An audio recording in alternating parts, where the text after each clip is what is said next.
नमस्कार। आज मातृभाषा दिवस पर सभे का बहुत बहुत बधाई। और हम अपनो मातृभाषा अंगिका में डॉक्टर मंजीत सिंह किनवार के लिखलो एक रचना अपना सभे के सुनावे चाहे छिए।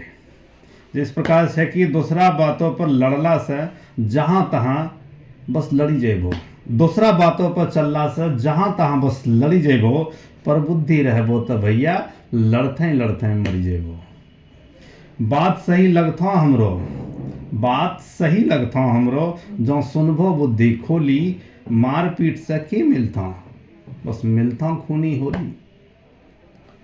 लड़बाई वाला के होय छे कितना मिठो बोली, लड़बाई वाला के होय छे कितना मिठो बोली, बात बात पे उसका एक चलवाइए देता गोली।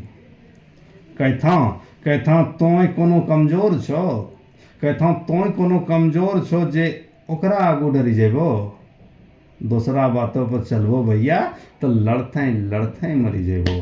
धन्यवाद।